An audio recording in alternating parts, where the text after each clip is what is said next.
مرد کے اپنے شوہر کے گھر کی ملکہ ہے، یعنی گھر کے اندر اس کا دائرہ کار. اب یہ ایک اس کا دائرہ کار ہے، اس کا دائرہ کار ہے. تو دائرہ کار الگ الگ ہونے کا مطلب یہ ہرگز نہیں ہے کہ ان کو وہ فضیلتیں حاصل نہیں ہو سکتی. اپنے اپنے دائرہ کار میں نیکی کر کے للرجال نصیب مما اکتسبوا وللنساء نصیب مما اکتسبن، اپنے اپنے دائرہ کار میں محنت کر کے وہ بھی فضیلت حاصل کر سکتی ہے، اور اپنے اپنے دائرہ کار میں محنت کر کے وہ بھی فضیلت حاصل کر سکتا ہے. لہٰذا اللہ تعالیٰ نے کھلا میدان رکھا ہے، کوئی اس کے اندر ایسی بات نہیں ہے کہ کسی ایک کو فضیلت ہے اور دوسرے کو نہیں.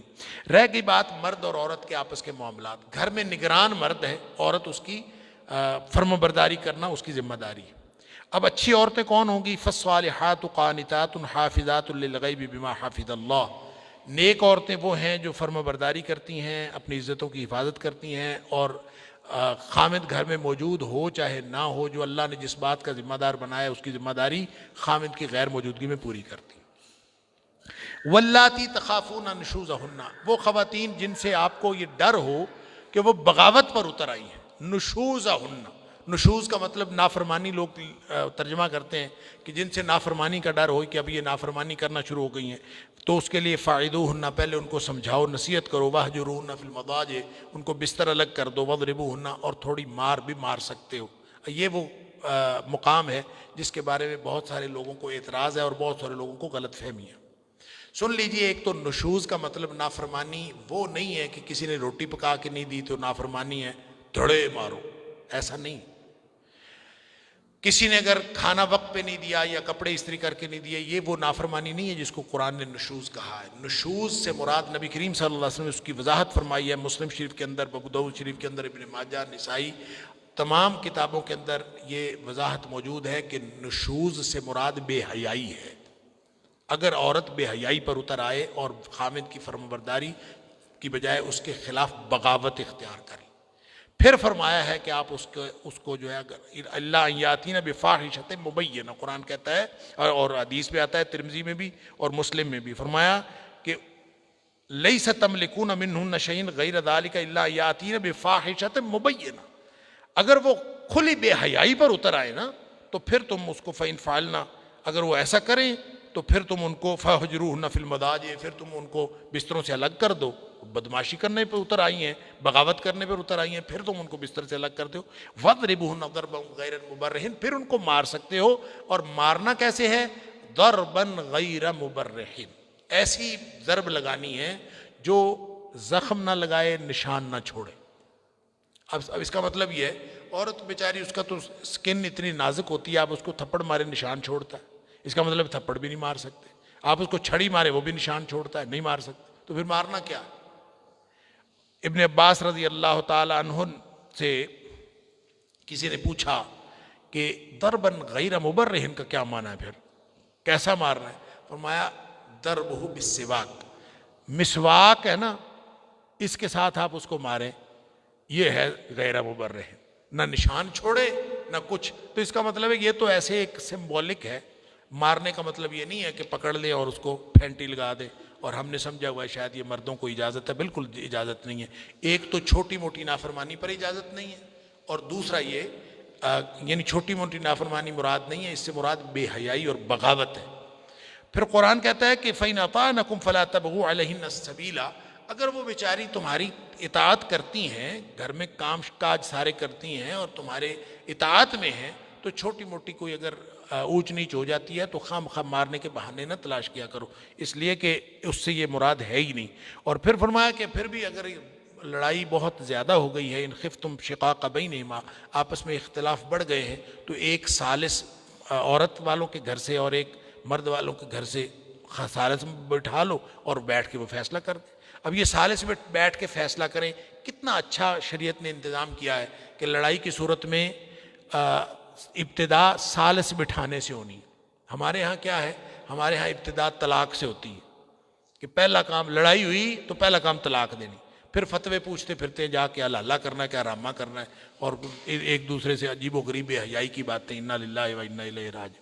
حالانکہ ابتدا کس سے ہے؟ ثالثی سے. اوپر سے سسٹم بھی جو بنایا ہوا ہے، کل بھی میرے ساتھ ایک دوست یہ بات کر رہے تھے کہ طلاق کا معاملہ میں ہمارے پاکستان میں سسٹم، ایک تو اسٹام فروش بھی بیٹھے ہوئے، اسٹامپ لکھنا ہے طلاق ثلاثہ لکھنا ہے، میں طلاق طلاق طلاق دیتا ہوں، تاکہ کوئی گنجائش باقی نہ رہے۔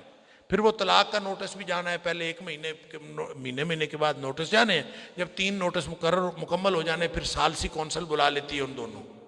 پھر جب 3 نوٹس مکمل ہو گئے تو پھر ثالثی کونسل کا فائدہ ہی کیا ہے، پھر اس نے بنا کے کیا کرنا ہے؟ ثالثی کرنی ہے تو پہلے کرو تاکہ ان کا گھر بسنے کا کوئی امکان ہو۔ اور قرآن کہتا ہے کہ جب بھی لڑائی ہو، آپس میں اختلاف ہو، تو پہلے ثالثی کرو۔ اور ثالثی کیسے کرنی ہے؟ ایک ثالث مرد کے خاندان سے اور ایک ثالث عورت کے خاندان، وہ بیٹھ جائے اور بیٹھ کے فیصلہ کر دے۔ ان یرید اصلاحا یوفق اللہ بینہما، اگر وہ بیٹھ کے صلح کرانا چاہیں گے اور صلح کی نیت ہوگی تو اللہ بھی ان کی صلح میں مدد کر دے گا، اللہ تعالیٰ ان کی موافقت پیدا فرما دے گا۔ بہرحال حسن معاشرت کی بنیاد پھر آگے آیت نمبر 36 ہے، بڑی کمپریہنسو۔ میاں بیوی تو ایک یونٹ بنتا ہے نا، اس سے خاندان بنتا ہے، معاشرت بنتی ہے۔ فرمایا صرف میاں بیوی کے حقوق نہیں ہے، ہر فرد کے دوسرے پر حق ہے۔ پورا معاشرہ حق حقوق کے آپس میں ایک تعلقات کے اندر جڑا ہوا ہے، لیکن ان سارے حق حقوق کی بنیاد توحید ہے۔ آیت شروع ہوتی ہے وَاعْبُدُوا اللَّهَ وَلَا تُشْرِكُوا بِهِ شَيْئًا، اللہ کی بندگی کرو، اس کے ساتھ کسی کو شریک نہ ٹھہراؤ۔ وَبِالْوَالِدَيْنِ إِحْسَانًا وَبِذِي الْقُرْبَىٰ وَبِذِي الْقُرْبَىٰ وَالْيَتَامَىٰ وَالْمَسَاكِينِ وَالْجَارِ ذِي الْقُرْبَىٰ، یعنی جتنے بھی معاشرتی تعلقات ہیں سب کے حقوق ہیں، لیکن ان حقوق کی بنیاد اللہ کا حق توحید ہے۔ گویا ماں کے ساتھ اچھا سلوک کرنا ہے، بیوی کے ساتھ اچھا سلوک کرنا ہے، بھائی کے ساتھ، والدین کے ساتھ اچھا سلوک کرنا ہے، تو یہ اس لیے نہیں کرنا ماں راضی ہو جائے اور باپ راضی ہو جائے، اس لیے کرنا ہے کہ اللہ راضی ہو جائے۔ جب یہ حقوق العباد بھی اس لیے ادا کرنے ہیں تو پھر نتائج کے اعتبار سے اور ٹارگٹ کے اعتبار سے حقوق اللہ اور حقوق العباد کے اندر کوئی فرق نہیں رہتا۔ پھر فرمایا جو متکبرین ہیں اور ریاکار ہیں، شیطان کے ساتھی ہیں، والذین ينفقون اموالهم رئاء الناس ولا يؤمنون باللہ ولا بالیوم الآخر ومن یکن الشیطان له قرینا فساء قرینا، یعنی جو لوگ بھی ریاکاری کرتے ہیں ان کے شیاطین ان کے ساتھی ہوتے ہیں، اور شیطانوں سے برا ساتھی اور کوئی نہیں ہو سکتا۔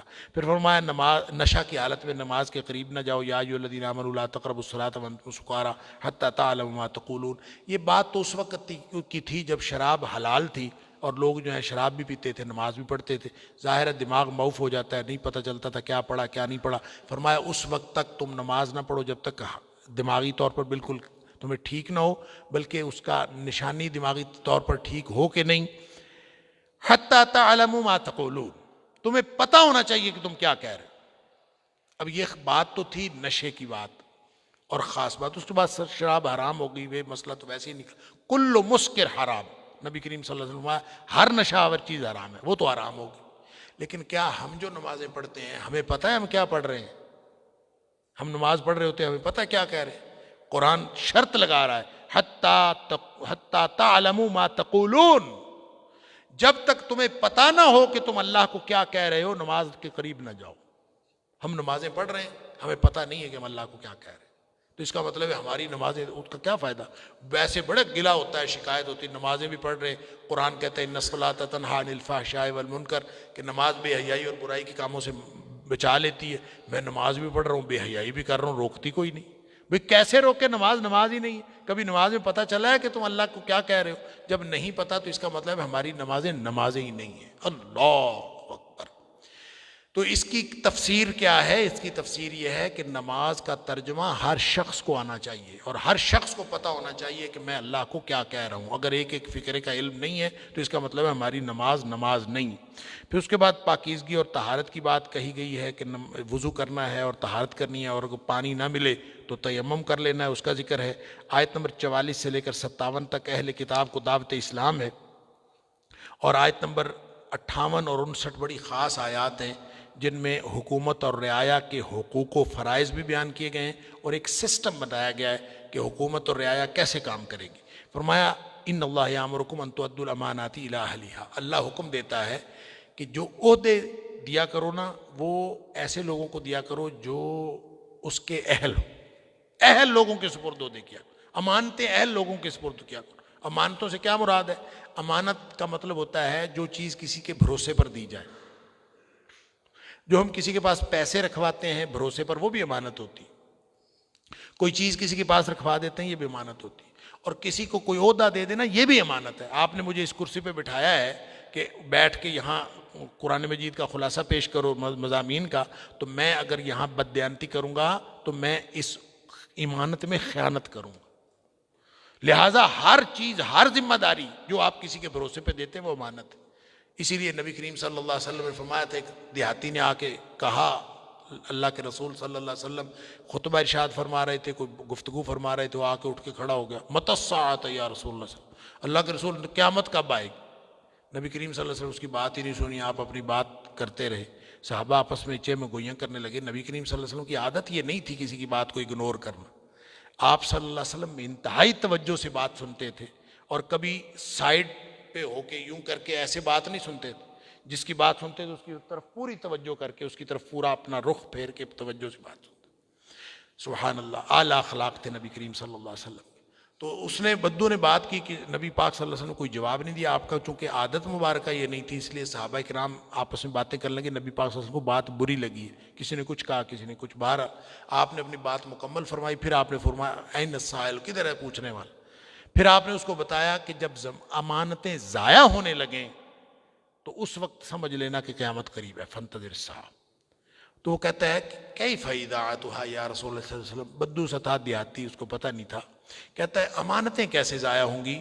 اللہ کے رسول صلی اللہ علیہ وسلم فرمایا اذا وسد الامر الى غیر اہلہ، جب عہدوں پر نااہل لوگ بیٹھ جائیں تو سمجھ لینا قیامتیں امانتیں ضائع ہونے لگی ہیں اور قیامت قریب ہے، فانتظر الساعۃ، پھر قیامت کا انتظار کرنا۔ اس کا ایک معنی تو یہ ہے کہ قیامت پھر قریب ہوگی، دوسرا معنی یہ ہوگا کہ نااہل آدمی کا جب کسی عہدے پر بیٹھے گا تو وہ جو کچھ کرے گا وہ قیامت ہی ڈھائے گا، فانتظر الساعۃ، اس سے پھر قیامت کا انتظار کرنا، جو کچھ وہ حرکتیں کرے گا وہ قیامت ہوں گی۔ اس کے ساتھ ہی آپ نے اچھا وَإِذَا حَكَمْتُمْ بَيْنَ النَّاسِ أَن تَحْكُمُوا بِالْعَدْلِ، اب حکمران ہے اور چاہے کوئی بھی عہدہ ہے، تو جب بھی تمہارے ہاتھ میں کوئی ایسا کام آئے تو انتہائی عدل کے ساتھ معاملہ کرنا ہے۔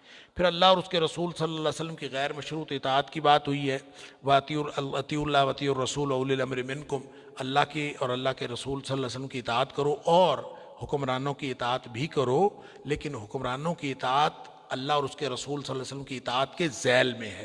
اولی الامر سے مراد امور کے ماہرین بھی ہو سکتے ہیں، اس میں علماء بھی مراد اس سے ہو سکتے ہیں، اس سے مراد فقہا بھی ہو سکتے ہیں، جو جس کام کا ماہر ہے۔ البتہ ایک بات ضرور سامنے رکھنی پڑے گی کہ اللہ اور اس کے رسول صلی اللہ علیہ وسلم کی مخالفت جس میں ہو رہی ہو، کسی کی بھی اطاعت جائز نہیں ہے۔ لا طاعت لمخلوق فی معصیت الخالق، جہاں خالق کی نافرمانی ہو رہی ہو تو کسی کی بھی اطاعت نہیں کرنی۔ پھر آیت نمبر 60 سے 104 تک منافقین کی خرابیاں ہیں اور جہاد کا تذکرہ ہے۔ ایک بات ذہن میں رکھیے، جہاد کا تذکرہ جہاں بھی آتا ہے نا، جہاد ایک ٹول ہے جو اسلامی ریاست کو خارجی محاذ پر مستحکم کرنے کے لیے، جہاد خارجی استحکام کے لیے ہے، ایک ٹول ہے اسلامی ریاست کے خارجی استحکام کے لیے۔ اور جہاد میں سب سے زیادہ جو لوگ ایکسپوز ہوتے ہیں وہ منافقین۔ جہاد جب ہوتا ہے تو منافقین ایکسپوز ہو جاتے ہیں، جو غزوہ احد کے موقع پر نہیں ایکسپوز ہو گئے۔ تو یہاں اللہ تعالیٰ نے جہاد کا تذکرہ کیا ہے اور منافقین کی خرابیوں کا ذکر کیا ہے۔ گویا خارجی سطح پر اسلامی ریاست کے استحکام میں جو سب سے بڑی رکاوٹ ہے وہ منافق ہوتے ہیں۔ داخلی سطح پر بھی آیت نمبر 135 سے 152 تک آگے ہم پڑھیں گے کہ اس میں بھی داخلی سطح پر بھی منافقین رکاوٹیں ڈالتے ہیں، لیکن داخلی سطح پر جو استحکام کے لیے ٹول ہے وہ عدل ہے۔ یعنی انٹرنلی ریاست مستحکم اس وقت ہوتی ہے جب عدل قائم ہو، اور ایکسٹرنلی خارجی محاذ پر ریاست اس وقت مستحکم ہوتی ہے جب وہ جہاد کرے۔ جہاد میں بھی رکاوٹ منافق بنتے ہیں اور عدل کے قیام میں رکاوٹ بھی منافق بنتے ہیں۔ تو یہاں ذکر آیت نمبر 60 سے 104 تک منافقین کی خرابیوں کا ذکر ہے کہ خارجی محاذ پر جہاد، اور نبی پاک صلی اللہ علیہ وسلم کی حیثیت بار بار واضح کی گئی ہے کہ نبی کریم کی حیثیت جو ہے ان کے حکم کی وہ حتمی ہے۔ فلا وربک لا یؤمنون حتی یحکموک فیما شجر بینہم، کہ نبی کریم صلی اللہ علیہ وسلم جس بات کا فیصلہ کر دیں اس کے بارے میں دل میں حرج بھی نہیں آنا چاہیے، دل میں تنگی بھی محسوس نہیں ہونی چاہیے۔ اگر کسی شخص کے دل میں تنگی محسوس ہو کہ اللہ کے رسول نے حکم دے دیا، حکم مان بھی لے، تو وہ بندہ گناہ گار ہے جس کے دل میں تنگی محسوس ہو نبی کریم صلی اللہ علیہ وسلم کے۔ پھر اس کے بعد قتال کا حکم ہے، اور فرمایا قتال ایک ایسا کام ہے، جہاد جو ہے اس میں فتح شکست نہیں ہوتی۔ جہاد کا جو اعلیٰ ترین حصہ ہے قتال، اس میں فتح ہوتی ہے، شکست ہوتی نہیں۔ فرمایا فیقتل او یغلب، دو ہی نتیجے ہیں نا، ایک یہ کہ قتل ہو جائے، ایک یہ کہ غالب آ جائے۔ صرف شرط یہ ہے وَمَن يُقَاتِلْ فِي سَبِيلِ اللَّهِ، جو لڑا اللہ کے لیے ہو، فَيُقْتَلْ أَوْ يَغْلِبْ، دو متضاد نتائج میں سے کوئی بھی نتیجہ نکل آئے وہ فتح ہی فتح ہے۔ فرمایا فَسَوْفَ نُؤْتِيهِ أَجْرًا عَظِيمًا، ہم اس کو اجر عظیم عطا کر دیتے ہیں۔ سبحان اللہ، یعنی دنیا میں کوئی ایسا عمل بھی ہے جس میں شکست ہے ہی کوئی نہیں۔ اللہ کے لیے لڑنا یہ ایک ایسا عمل ہے کہ چاہے کوئی شخص قتل ہو جائے اور چاہے کوئی شخص غالب آ جائے، دونوں صورتوں میں اللہ سے اجر لے لیتا ہے۔ پھر یہ آیت نمبر 75، میں نے جب ہم نے سورہ بقرہ کی آیت نمبر 190 پڑھی تھی تو میں نے اس وقت عرض کیا تھا کہ جہاد کی فرضیت کے حوالے سے 3 مقام بڑے اہم ہیں، اور اس میں آیت نمبر 190 سورہ بقرہ کے بعد یہ ایک تیسرا حکم، ایک آیت نمبر 39 سورہ حج کی ہے، اور ایک یہ آیت نمبر 75 وَمَا لَكُمْ لَا تُقَاتِلُونَ فِي سَبِيلِ اللَّهِ وَالْمُسْتَضْعَفِينَ مِنَ الرِّجَالِ وَالنِّسَاءِ وَالْوِلْدَانِ الَّذِينَ يَقُولُونَ رَبَّنَا أَخْرِجْنَا مِنْ هَٰذِهِ الْقَرْيَةِ الظَّالِمِ أَهْلُهَا، کیوں نہیں لڑتے تم اللہ کے راستے میں کہ قریبی بستی پر ظلم ہو رہا ہے اور بچے چیخ رہے ہیں؟ تو اس کا مطلب ہے قریبی بستی پر ظلم ہو رہا ہو تو بھی جہاد فرض ہو جاتا ہے اور فرضیت کا مقام ہے۔ اس کے علاوہ سورہ محمد کے اندر بھی جو اس کو بھی سورہ قتال کہتے ہیں، اور فلما کتب علیہم القتال، اللہ تعالیٰ یہاں فرماتا ہے آیت نمبر 77 کے اندر، تو کہ جو سورہ محمد کے اندر حکم آ گئے قتال کے، تو پھر بعض لوگوں نے جو ہے وہ ڈرنا شروع کر دیا ایسے لوگوں سے۔ اذا فریق منہم یخشون الناس کا خشیۃ اللہ واشد خشیہ، فرمایا لوگوں سے ڈرنے کی کیا ضرورت ہے، اللہ سے ڈرنا چاہیے۔ اور لوگ جو ہیں وہ جہاد سے دور بھاگتے ہیں، وقالوا ربنا لما كتبت علینا القتال۔ تو یہ جو رویہ ہے صرف آج نہیں لوگ جہاد کے بارے میں اختیار کیے ہوئے، ہر دور میں لوگوں نے جہاد کے بارے میں اس طرح کے رویے اختیار کیے ہیں۔ فرمایا من یطع الرسول فقد اطاع اللہ، اللہ کے رسول صلی اللہ علیہ وسلم کی اطاعت حتمی اطاعت ہے، اور اللہ کے رسول صلی اللہ علیہ وسلم کی اطاعت ہی اللہ کی اطاعت ہے۔ جس نے اللہ کے رسول صلی اللہ علیہ وسلم کو حکم مانا وہ ایسے ہی ہے جیسے اس نے اللہ کا حکم مانا۔ پھر اسی طرح آیت نمبر 83 میں افواہوں کی تحقیق کا حکم ہے۔ دیکھیں بڑی شاندار آیت ہے، آیت نمبر 83 وَإِذَا جَاءَهُمْ أَمْرٌ مِّنَ الْأَمْنِ أَوِ الْخَوْفِ أَذَاعُوا بِهِ۔ یہ منافقین کیا کہتے ہیں، ان کے پاس کوئی خبر آ جائے نا اس کو پھیلا دیتے ہیں، امن کی خبر ہو، خوف کی خبر ہو، کسی بھی طرح کی اسی وقت افواہ پھیلا دیتے ہیں، اور لوگ جو ہیں وہ طرح طرح کی چیمیں گوئیاں، اور ظاہر ہے کہ حالات خراب ہو جاتے ہیں۔ فرمایا چاہیے کیا کہ جب بھی کوئی خبر آئے تو اس خبر کو ایسے لوگوں کے وَلَوْ رَدُّوهُ إِلَى الرَّسُولِ وَإِلَىٰ أُولِي الْأَمْرِ مِنْهُمْ، تو جب بھی کوئی خبر آئے تو اس کو اللہ کے رسول صلی اللہ علیہ وسلم کے پاس لے جاؤ یا ان لوگوں کے پاس لے جاؤ جو مختلف امور کے نگران ہیں۔ اس سے کیا ہوگا، لَعَلِمَهُ الَّذِينَ يَسْتَنبِطُونَهُ مِنْهُمْ، تو وہ لوگ پتہ لگا لیں گے جن کا کام کھوج لگانا ہے، جن کا کام تحقیق کرنا ہے وہ لے لیں گے۔ اس سے ایک بڑا شاندار اصول نکلتا ہے، وہ یہ کہ جس محکمے کا کام ہو اس سے جا کے پوچھنا چاہیے۔ محکمہ تعلیم کی بات پولیس والوں سے نہیں پوچھنی چاہیے، پولیس والوں کی بات محکمہ تعلیم سے نہیں پوچھنی چاہیے، اور اسی طرح عدلیہ کا معاملہ جو ہے وہ آپ جا کے کسی واپڑا والوں سے نہیں پوچھیں گے، اور واپڑا والوں کا کام جو ہے عدالت سے نہیں پوچھیں گے۔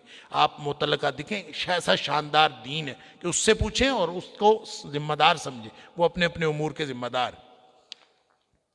پھر اسی طرح سے منافقین کے بارے میں مسلمانوں کی 2 آراء ہو گئی تھی، خاص قسم کے منافقین تھے ان کے لیے حکم دیا گیا ہے، اور پھر فرما دیا کہ کسی بھی طرح کا نفاق ہو تو اس کو ظاہر کرنے کے لیے ہجرت معیار ہے، یعنی آپ کو خام خواہ کسی کے بارے میں لڑنے کی ضرورت نہیں ہے، آپس میں جھگڑنے کی ضرورت نہیں ہے کہ وہ فلاں آدمی صحیح مسلمان ہے یا منافق ہے، کیا ہے، ہجرت اس وقت معیار تھا، جس نے ہجرت کر لی وہ نفاق سے بچ گیا، اور جس نے ہجرت نہیں کی اس کا مطلب یہ ہے کہ وہ اس کا ایمان کامل نہیں ہے اور اس کے خلاف قتال کرنا ہے۔ پھر کچھ آگے 2 گروہ کو استثناء بھی دیا ہوا ہے، معاہد قوم کے افراد کو استثناء ہے اور جو لڑنا نہیں چاہتے ان کو بھی استثناء ہے۔ آگے قتل خطا اور قتل عمد کے احکام ہیں، اور اسی طرح سے مجاہدین کا فرمایا کہ جہاد جو مجاہدین ہوتے ہیں ان کا درجہ کبھی ختم نہیں ہوتا، ان کو اللہ تعالیٰ نے حالت امن میں بھی درجہ دیا ہوا ہے۔ جو لوگ کنٹونمنٹس کے اندر بیٹھے ہوتے ہیں، جہاد کے لیے تیاری کر رہے ہوتے ہیں اور جہادی تیاری کے ساتھ اسلامی ریاست کی حفاظت کا فریضہ سر انجام دے رہے ہوتے ہیں، وہ ہمیشہ فضل اللہ المجاہدین باموالہم وانفسہم علی القاعدین درجہ، جو عام طور پر لوگ اپنے معاشرتی زندگی گزار رہے ہیں ان کے اوپر اللہ تعالیٰ نے ان لوگوں کو جو جہاد کرنے والے ہیں حالت امن میں بھی نفیر عام نہ بھی ہو تو ان کو اللہ تعالیٰ نے درجہ دیا۔ آگے اللہ تعالیٰ نے کوئی ہجرت کے فوائد، نماز قصر اور اس طرح کے مختلف احکام ہیں، صلاۃ الخوف کا طریقہ ہے، نزول قرآن کی حکمتیں ہیں آیت نمبر 105 سے 115 تک، اور یہ خاص طور پہ یہاں یہ 105 سے 115 تک ایک واقعہ بیان ہوا ہے کہ نبی کریم صلی اللہ علیہ وسلم کے پاس ایک کیس آیا تھا بنی عبیرق کا، اور انہوں نے چوری کی تھی اور چوری کر کے کسی اور پر الزام لگا دیا تھا۔ نبی کریم صلی اللہ علیہ وسلم کا قصہ سنا، آپ بالکل اس کو سزا دینے ہی والے تھے، اللہ تعالیٰ نے وہی نازل کر دی، آیات نازل فرما دی، فرمایا کہ چور یہ خود ہیں اور خام خواہ کسی یہودی کے گھر انہوں نے چھوڑ دیا، اور پھر بعد میں وہ پتہ بھی چل گیا کہ وہ چور خود ہی تھے، کیونکہ اس میں چوری کے سامان میں کہتے ہیں کوئی ایک آٹے کا تھیلا تھا اور وہ پھٹا ہوا تھا، اور راستے میں وہ آٹے کا تھیلا جو ہے وہ آٹا گرتا ہے، اس سے بھی یہ کنفرم بھی ہو گیا۔ نبی کریم صلی اللہ علیہ وسلم کو اللہ تعالیٰ نے وہ فیصلہ حالانکہ کرنے ہی جا رہے تھے۔ اب یہاں سے 3 باتیں پتہ چلتی ہیں۔ ایک بات تو یہ پتہ چلتی ہے کہ نبی کریم صلی اللہ علیہ وآلہ وسلم بحیثیت انسان غلطی کے مرتکب ہو سکتے ہیں، لیکن چونکہ وہ نبی ہیں ان کو پتہ تو نہیں ہے، عالم الغیب تو اللہ ہے، نبی کریم صلی اللہ علیہ وسلم کو نہیں پتہ کہ یہ کون سچا ہے کون جھوٹا، تو ہو سکتا ہے کہ نبی کریم صلی اللہ علیہ وسلم فیصلہ غلط کر دیں، یہ ممکن ہے، لیکن اللہ اپنے نبی کو غلط فیصلہ کرنے نہیں دیتا، اللہ تعالیٰ وحی کے ذریعے سے اپنے نبی کو محفوظ کر لیتا، لہذا وحی کے ذریعے سے اللہ تعالیٰ نے بتا دیا۔ پھر یہ فرمایا کہ دوسروں پر بہتان لگانا جو ہے بہت بڑا گناہ ہے، شرک ناقابل معافی جرم ہے، اللہ تعالیٰ سارے جرم معاف کر دے گا اور یہ شرک معاف نہیں ہونا۔ پھر صحابہ کے اجماع کی بنیادی اہمیت ان کی حجیت بتائی ہے، فرمایا کہ جو من یشاقق الرسول من بعد ما تبین الہدی ویتبع غیر سبیل المؤمنین نولہ ما تولی، یہ آیت نمبر 115 ہے، اور یہ ایک حجت ہے اس بات پر کہ صحابہ کرام جس بات پر متفق ہو جائیں وہ دین ہے، اس لیے کہ ایک تو قرآن نے کہہ دیا کہ جو اس راستے کو چھوڑ کر کوئی اور راستہ اختیار کرے وہ جہنم کا راستہ ہے، قرآن نے صحابہ کے راستے کو جنت کا راستہ قرار دیا، اور دوسرا نبی کریم صلی اللہ علیہ وسلم کا فرمان ہے کہ میری امت جو ہے کبھی گمراہی پر اکٹھی نہیں ہو سکتی، لہذا جس بات پر صحابہ کا اجماع ہے وہی دین ہے، اور اسی لیے نبی کریم صلی اللہ علیہ وسلم نے فرمایا تھا قرب قیامت جو 73 فرقے ہو جائیں گے تو ایک جنتی ہوگا باقی سارے جہنمی ہوں گے۔ پوچھا گیا کون سا؟ آپ نے فرمایا ان کی نشانی یہ ہے ما انا علیہ واصحابی، جو میرے اور میرے صحابہ کے طریقے پر ہوں گے، لہٰذا یہ قرآن بھی اس کی تائید کرتا ہے۔ پھر اس کے بعد باہمی حسن سلوک کی بات ہے کہ آپس میں کوئی معاملہ گڑبڑ ہو جائے، خواتین یہ جو مرد و عورت کا معاملہ ہے یا کسی بھی طرح کا، وَإِنِ امْرَأَةٌ خَافَتْ مِنْ بَعْلِهَا نُشُوزًا، آیت نمبر 128 میں، وہاں تو ہم نے پڑھا تھا کہ عورت بغاوت کرے، یہاں نشوز کا لفظ خاوند کے لیے استعمال ہوا، کہ یعنی شوہر جو ہے وہ بدبختی کرے اور گھر کے اندر کوئی بے حیائی کا معاملہ کرے تو پھر کیا ہوگا؟ فرمایا اس صورت میں بھی ان کو چاہیے کہ آپس میں صلح کر لیں، اور اگر صلح ہو جائے تو بس صلح خیر، صلح ہی بہتر ہے۔ وَأُحْضِرَتِ الْأَنفُسُ الشُّحَّ، اللہ نے دلوں میں بخیلیاں رکھی ہیں، لالچ رکھا ہے، اس وجہ سے معاملات خراب ہوتے ہیں۔ پھر آیت نمبر 135 سے 152 تک اسلام کا نظام عدل قائم کرنے کی بات کی، داخلی استحکام جو میں نے عرض کیا تھا، داخلی استحکام میں عدل ہے ٹول اور خارجی استحکام میں جہاد ہے ٹول، اس میں بھی منافقت سے بچتے ہوئے، اور فرمایا کہ جو چیز سب سے زیادہ انسانوں کو داخلی طور پر کسی ریاست کو خراب کرتی ہے وہ انسان کی خواہش ہے، فَلَا تَتَّبِعُوا الْهَوَىٰ أَن تَعْدِلُوا، انصاف کے اور عدل کے معاملے میں، عدل کو قائم کرنے کے بارے میں کبھی بھی اپنی خواہش نفس کے پیچھے نہ چلو، کیونکہ اگر خواہش نفس کے پیچھے چلو گے، تھوڑا سا توڑ مروڑ کے انصاف کو قائم کرنے کی کوشش کرو گے، وَإِن تَلْوُوا أَوْ تُعْرِضُوا فَإِنَّ اللَّهَ كَانَ بِمَا تَعْمَلُونَ خَبِيرًا، تو اللہ تمہارے سارے کرتوتوں سے واقف ہے، اس طرح سے یہ معاملہ ٹھیک نہیں ہو سکتا، اور منافقین کو حکم ہے کہ وہ کافروں سے تعلق ختم کر دیں، ورنہ وہ کافر ان کو بھی کافر بنا دیں گے۔ پھر آگے منافقین کی کچھ خصوصیات ہیں، اور فرمایا کہ کافر جو ہے، یہ منافق اصل میں کسی کے نہیں ہوتے، منافق اپنی طرف سے بڑا چلاک بنتا ہے اور کہتا یہ ہے کہ میں ادھر بھی فائدہ اٹھا لوں اور ادھر بھی اٹھا لوں۔ اللہ فرماتا ہے مذبذبین بین ذالک لا الہ ہؤلاء ولا الہ ہؤلاء، یہ اصل میں درمیان میں ہمیشہ متردد رہتے ہیں، نہ یہ ان کے ہیں نہ یہ ان کے ہیں، وہ سمجھتا ہے میں ان کا بھی ہوں ان کا بھی ہوں، دونوں کو دھوکہ دے رہا ہوں، اصل میں دونوں طرف سے دھوکہ کھا رہا ہوتا ہے۔ اس لیے فرمایا کہ یہ جو ان کا نہ کوئی دین ہے نہ کوئی ایمان ہے، اور ان المنافقین فی الدرک الاسفل من النار، یہ آگ کے سب سے نچلے درجے میں ہوں گے، اللہ تعالیٰ معاف فرمائے۔ اور درک الاسفل، ایک ہوتا ہے درکا، ایک ہوتا ہے درجہ۔ یہ جو سیڑھی ہوتی ہے نا، لکڑی کی سیڑھی اوپر کو چڑھنے کے لیے، یہ اس کے جو سٹیپس بنے ہوتے ہیں، یہ ایک سٹیپ جو اوپر کو جاتا ہے اس کو درجہ کہتے ہیں، اور جو ایک سٹیپ نیچے کو آتا ہے اس کو درکا کہتے ہیں۔ تو فی الدرک الاسفل، سب سے نیچے سٹیپ نیچے آتے جائیں تو سب سے نیچے جو درکا ہوگا اس کے اندر یہ ہوں گے۔ اور وہ کتنے ہیں؟ بعض نے لکھا ہے کہ جہنم کے 7 جو ہیں وہ درکے ہیں، 7 اس کے طبقات ہیں، اور سب سے نچلا طبقہ جو ہے وہ حاویہ ہے، اور اس میں منافقین ہوں گے۔ اللہ تعالیٰ معاف فرمائے۔ اس لیے کہ ان کے دل میں رتی بھر ایمان نہیں ہوتے تو یہ کافر ہیں، لیکن انہوں نے اپنے کفر کو چھپایا ہوا ہوتا ہے۔ ایک آخری بات جو اللہ تعالیٰ نے اس پارے کے آخر پہ ارشاد فرمائی، ما یفعل اللہ بعذابکم ان شکرتم وآمنتم وکان اللہ شاکرا علیما۔ دیکھیں، عذاب، ثواب، ساری تفصیلات ہیں، وعید بھی ہے، سب کچھ ہے، تو لیکن ایک بات ہے کہ اگر تم 2 کام کرنے والے بن جاؤ نا، شکر اور ایمان والے بن جاؤ اور شکر کرنے والے بن جاؤ، تو اللہ نے تمہیں عذاب دے کے کیا کرنا ہے؟ اللہ تعالیٰ کو کچھ شوق ہے عذاب کرنے کا؟ تو لہٰذا اس کا مطلب یہ ہوا کہ شکر والی زندگی گزارنا، ایمان کی حفاظت کرنا اللہ کے عذاب سے تحفظ دیتا ہے۔ اللہ تعالیٰ مجھے اور آپ کو کامل ایمان اور شکر والی زندگی عطا فرمائے۔